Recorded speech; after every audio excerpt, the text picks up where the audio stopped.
Já vimos como a potência circula em determinada linha de transmissão. Vejamos agora a maneira pela qual ela se divide e se distribui em uma rede de transmissão.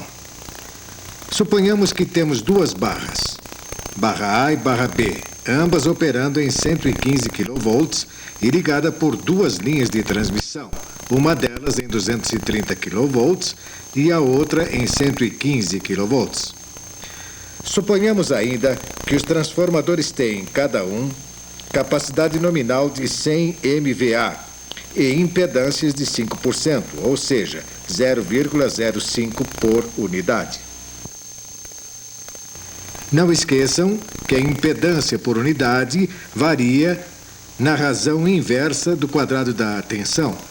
A linha de 230 kV terá, portanto, 1/4 da impedância por unidade da linha de 115 kV.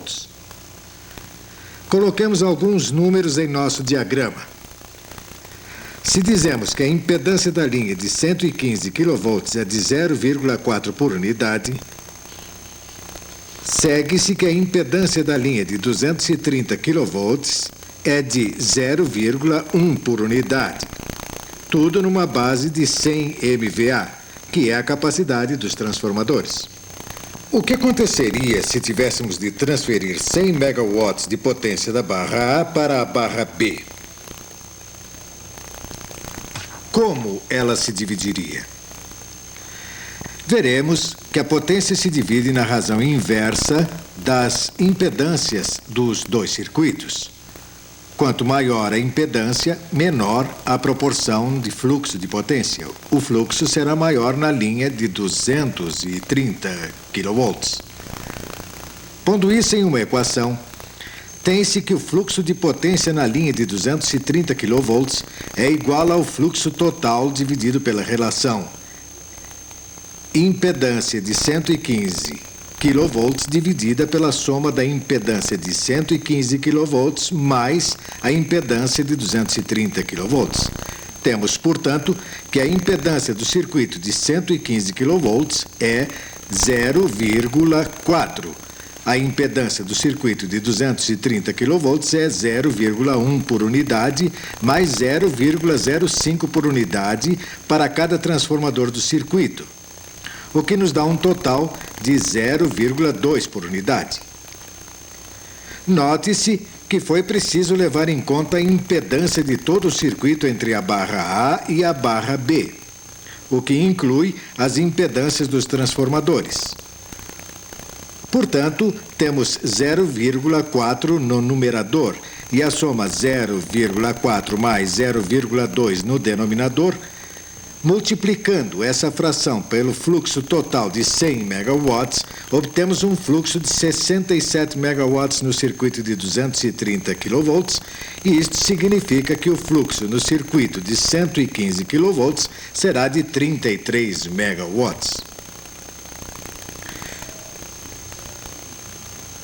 O circuito com o dobro da impedância, no caso o circuito de 115 kV, transporta metade da potência do circuito de 230 kV. Não há meio de ajustar essa divisão de potência, a não ser abrindo-se uma das linhas ou inserindo-se um transformador defasador. As linhas de níveis de tensão mais elevados tendem geralmente a assumir a parte maior da transferência de potência, como seria de esperar, uma vez que tem menor impedância. Esta é uma regra muito importante para que se compreenda como o fluxo de potência se divide em um sistema. Contudo, existem algumas exceções a esta regra, que são de especial interesse para o despachante. E é delas que iremos falar a seguir. Neste sistema, a barra de 115 kV na estação B está suprindo uma carga de 60 MW. Deste total, 200 MW vêm do gerador B e os outros 400 vêm do gerador A. Os 400 MW de potência são transferidos por meio destas linhas de transmissão paralelas. Assim, ao entrar na barra A, esses 400 megawatts se dividem de acordo com as impedâncias relativas dos circuitos que levam a carga, sendo que as linhas de 230 kV transportam mais potência que a linha de 115 kV.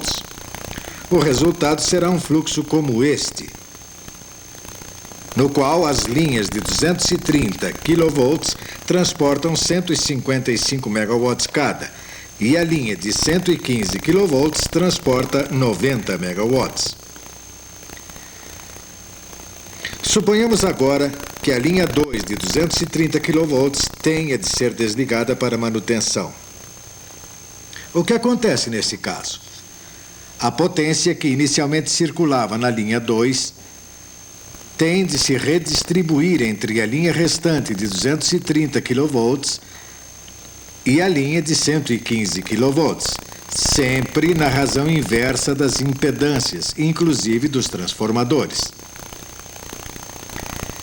Teremos então que a linha restante de 230 kV deve agora transportar 283 megawatts, ao passo que a linha de 115 kV deve transportar 117 megawatts, ou seja, um aumento de cerca de 30%. Mas suponhamos que esse aumento de carga na linha de 115 kV ultrapasse o limite de corrente dos condutores. O despachante teria de tomar alguma providência. Poderia desligar a linha de 115 kV. Com isto, naturalmente, todos os 400 megawatts teriam de circular na linha de 230 kV. Consequentemente, o ângulo de fase teria de aumentar. Se aumentar demais, os dois extremos do sistema podem perder sincronismo. Mas, mesmo que o sistema permaneça em equilíbrio, o aumento de fluxo de potência na linha restante de 230 kV pode ultrapassar o limite de segurança desta última. Na prática, o despachante do sistema não pensa em termos de ângulos de fase. Geralmente, considera apenas o fluxo de megawatts em determinada linha. E como esse fluxo muda a cada mudança de situação, a tarefa do despachante é, naturalmente, certificar-se de que a capacidade da linha não seja ultrapassada. Normalmente, essa capacidade é o valor térmico de sobrecorrente. Mas, nas grandes redes, o despachante pode ter de levar em conta também o valor de estabilidade ou de ângulo de fase. Voltaremos a este assunto nos próximos filmes. O problema poderia ser resolvido se pudéssemos aumentar a geração na estação B e diminuir a geração de A. Isto reduziria o fluxo na linha restante até um nível seguro, enquanto se continuaria a suprir a carga de B. Contudo, esta solução pode levar tempo, especialmente se for necessário acionar um gerador na usina A.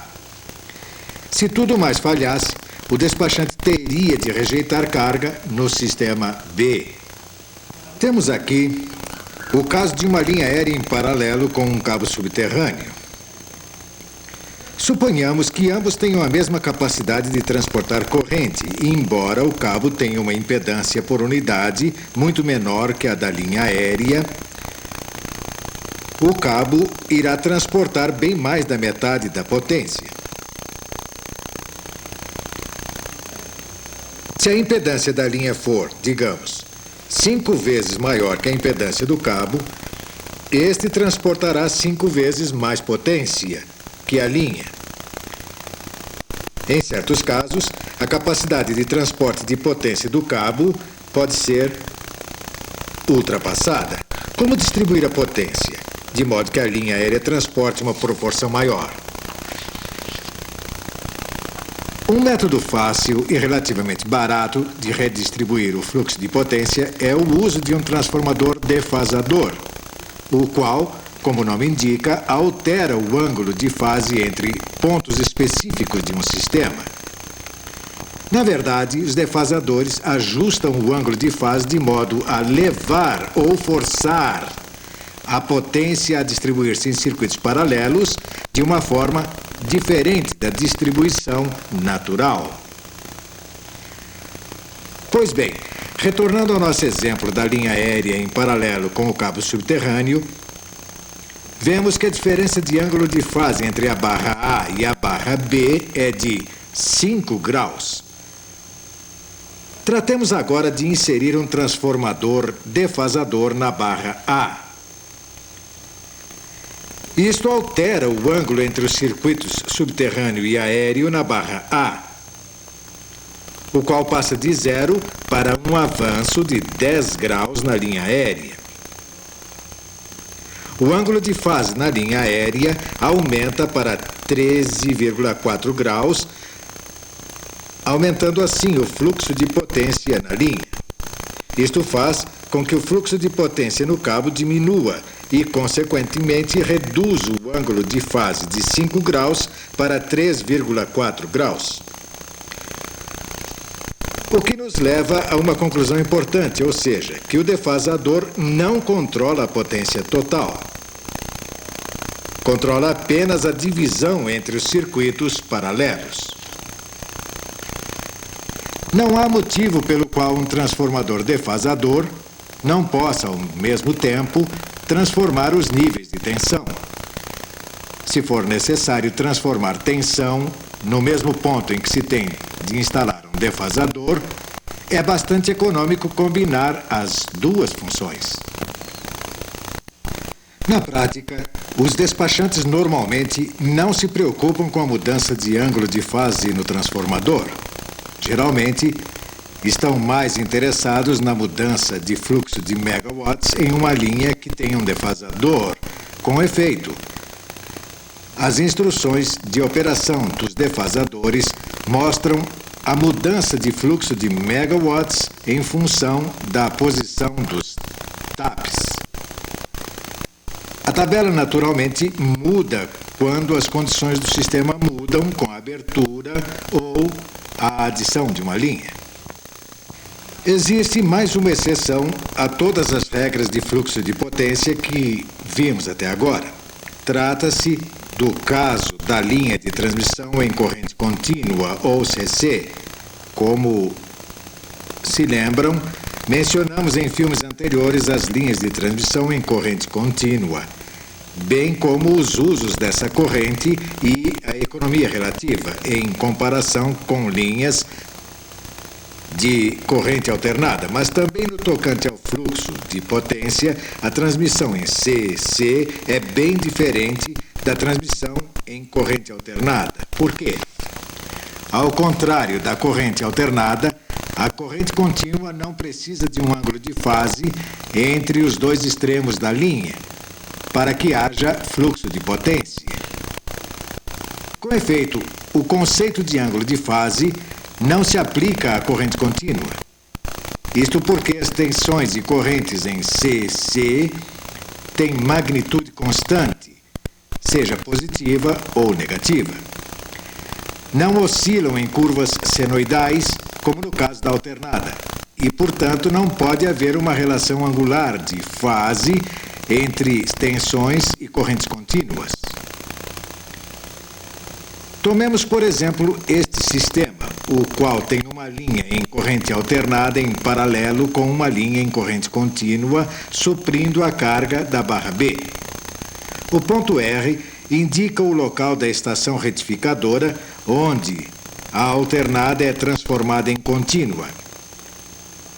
I é o local da estação inversora, onde ocorre o processo inverso, isto é, onde as tensões e correntes contínuas são convertidas em corrente alternada.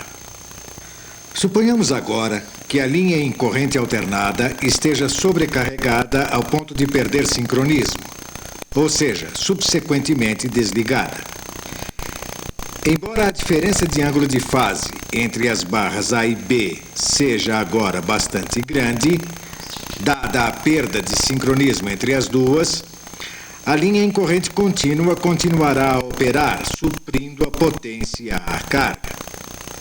Isto, naturalmente, contanto que o valor nominal de corrente não seja ultrapassado. Como a linha em corrente contínua não depende de sincronismo para operar, costuma-se dizer que ela é uma ligação assíncrona ou não síncrona entre os dois sistemas em corrente alternada.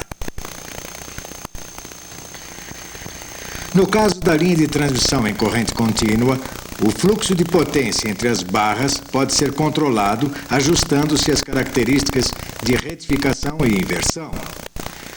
Como estas duas estações são essencialmente idênticas, exceto no tocante ao ajuste, é também possível inverter a direção do fluxo em corrente contínua na linha. Agora que estudamos alguns dos princípios básicos que regulam a divisão do fluxo de potência, podemos examinar exemplos típicos de estudos de fluxo de carga. Na próxima parte, minha colega fará a apresentação desses estudos. Por enquanto, desligue o vídeo e repasse a matéria do livro-texto.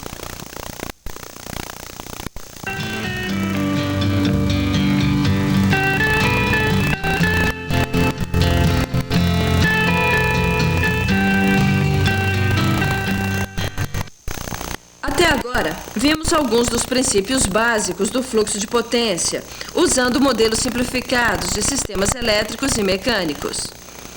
Examinemos agora um sistema de potência mais complicado, típico dos sistemas modernos usados em muitas concessionárias. Veremos a maneira pela qual a potência se redistribui em toda a rede à medida que mudam as condições de operação. Vejamos esse nosso sistema de potência típico. Aqui está um diagrama do sistema, mostrando sua disposição geográfica. Há uma cópia desse diagrama no livro-texto, no qual vocês poderão ver maiores detalhes.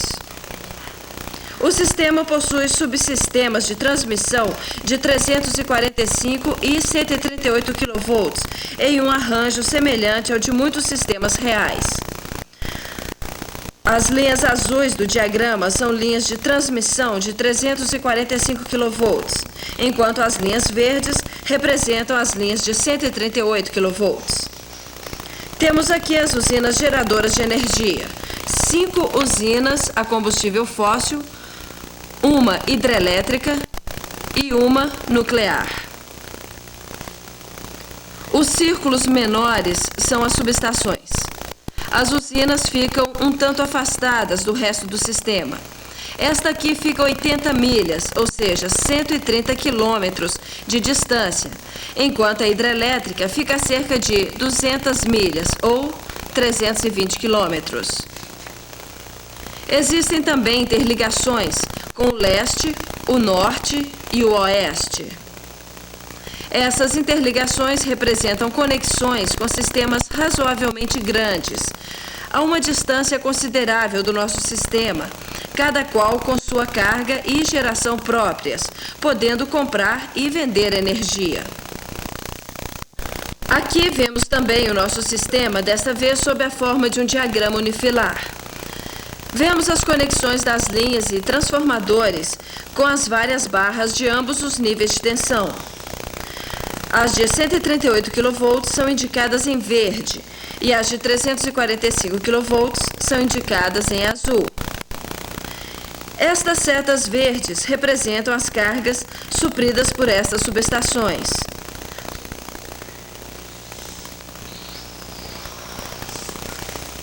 Os triângulos amarelos representam as interligações com o oeste, o norte e o leste.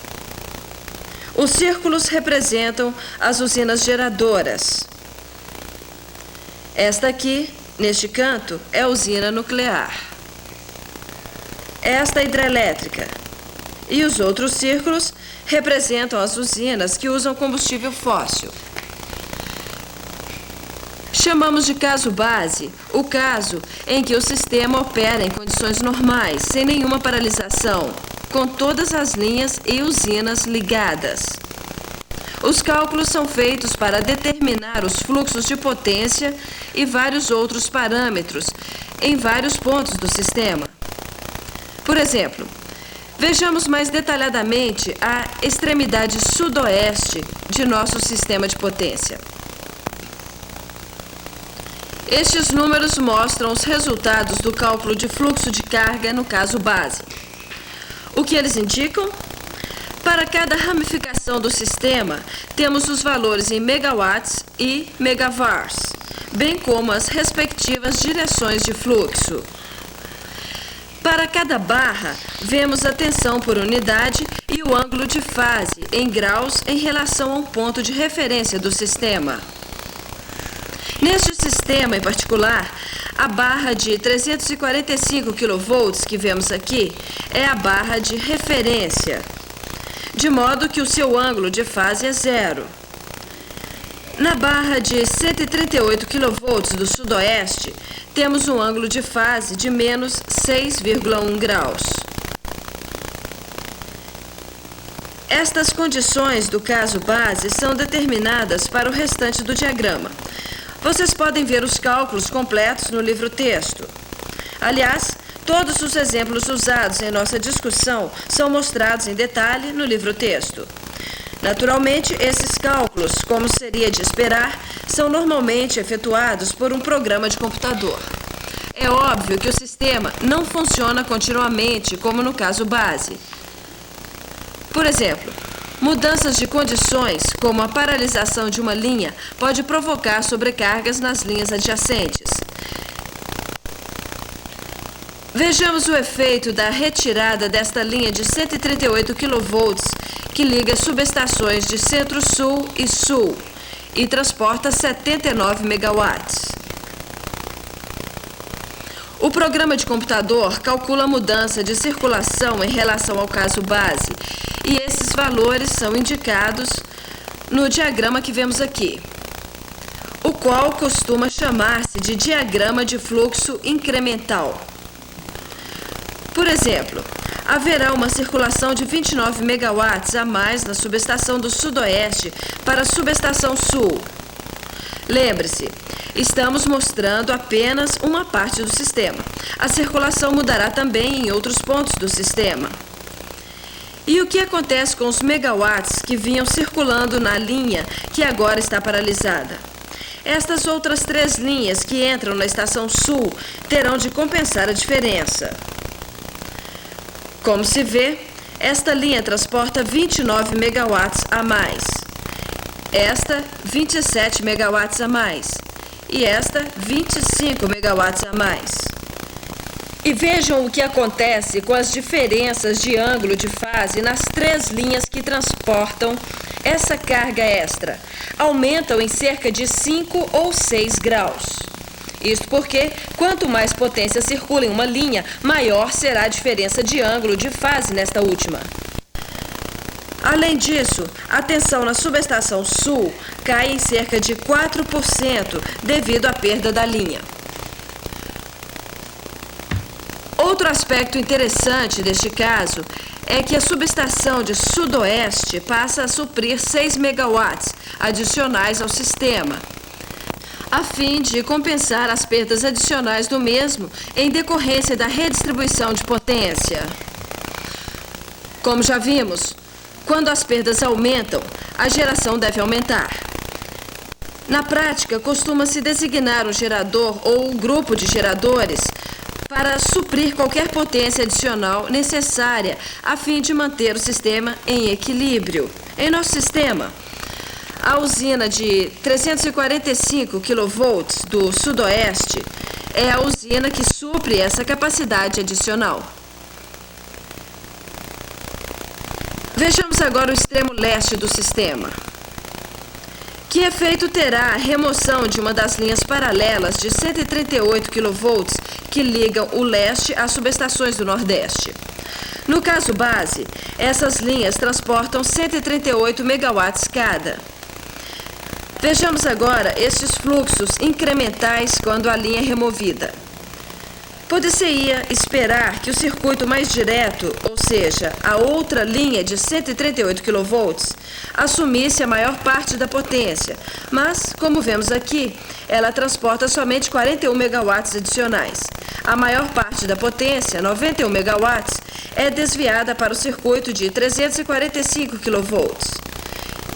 E isto porque, como vimos anteriormente, quanto maior a tensão, mais baixa a impedância da linha e, consequentemente, maior é a circulação de potência.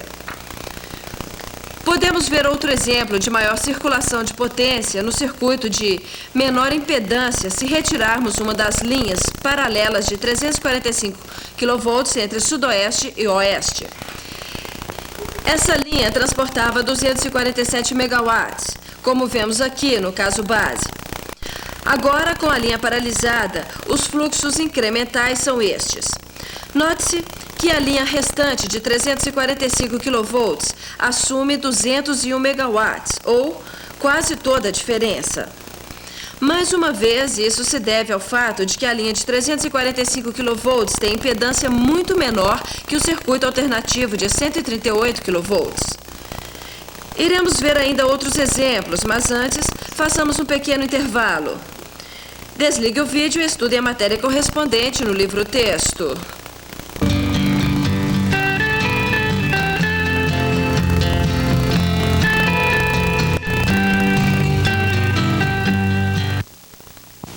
Retornando aos nossos estudos de fluxo de potência, vejamos agora outro caso. Por exemplo, o que aconteceria se removêssemos primeiro uma, depois duas, das linhas de 138 kV entre as barras central e o oeste? No caso base, antes da remoção, o carregamento de todas essas três linhas era de 123 megawatts, ou 41 megawatts cada. Agora, com uma linha desligada, nosso diagrama de fluxo incremental mostra um aumento de carregamento de 19 megawatts em cada uma das outras duas linhas. Portanto, as duas linhas paralelas transportam 38 megawatts, ou a maior parte dos 41 megawatts transportados anteriormente pela linha paralisada. De início, poderíamos pensar que a maior parte da potência passasse para um circuito de 345 kV, pois, como vimos, quanto mais elevada a tensão de um circuito, menor a sua impedância. Mas as três linhas de 138 kV entre as barras central e oeste têm apenas 10 milhas de comprimento, de sorte que a maior parte da potência circulará nesse breve circuito, ainda que a impedância por milha seja maior. Mas, com duas linhas desligadas, como vemos aqui, haveria um sério problema de sobrecarga na linha restante. Nosso diagrama de fluxo incremental mostra que a linha restante deve transportar 70 megawatts a mais. Mas, como inicialmente a linha vinha transportando 41 megawatts, isso nos daria um total de 111 megawatts, o que pode ultrapassar a capacidade da linha. O despachante do sistema deve manter-se vigilante para evitar situações que possam resultar em sobrecargas. Neste caso, a solução imediata seria aumentar a geração na subestação do oeste e reduzi-la em proporção idêntica na subestação central, a fim de descarregar a linha restante. Convém mencionar aqui outro tipo de mudança de fluxo de potência. Trata-se da que ocorre quando se transfere a geração de uma usina para outra. Suponhamos, por exemplo, que a Companhia do Leste quisesse comprar 200 megawatts de nosso sistema e que tenha ficado decidido que a fornecedora será a hidrelétrica. Vemos aqui os fluxos incrementais resultantes. Vocês provavelmente já chegaram à conclusão de que a maior parte da potência extra suprida pela hidrelétrica circulará no circuito de 345 kV. Neste caso, embora o circuito de 345 kV seja mais longo, tem uma impedância por unidade menor. Outro aspecto muito interessante é que esta barra, que é a barra de referência, está suprindo 25 megawatts adicionais ao sistema. Esses megawatts adicionais representam as perdas incrementais, as quais devem ser supridas como se fossem carga adicional no sistema. Grande parte dessas perdas ocorrem nas linhas de 345 kV, entre a hidrelétrica e a ligação leste.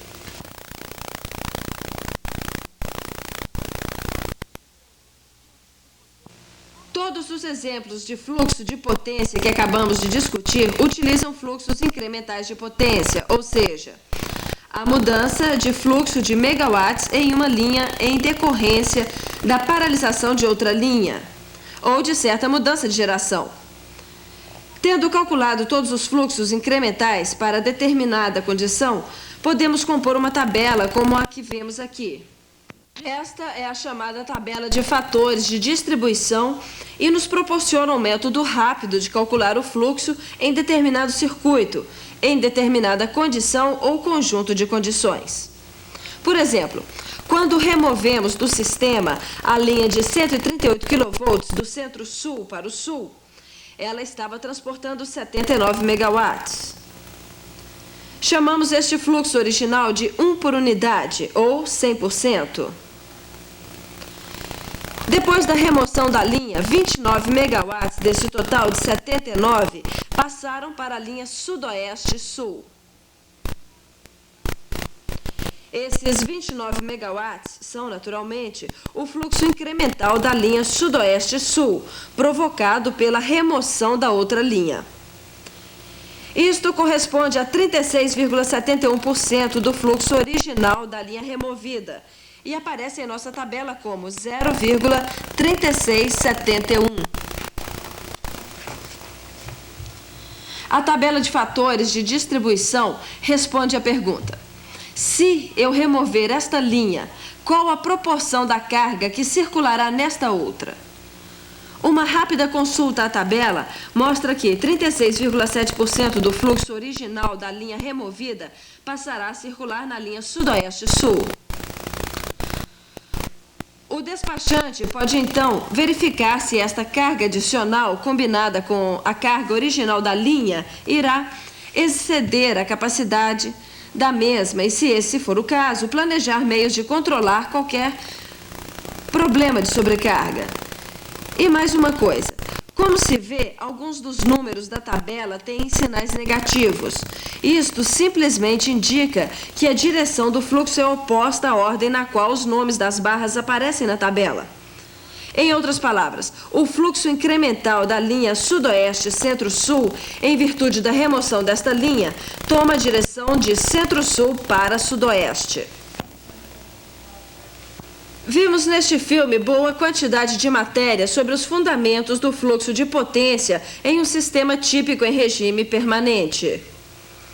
Trata-se de informações muito importantes, uma vez que o despachante do sistema tem a responsabilidade de reconhecer possíveis condições de sobrecarga. Mas agora façamos um intervalo.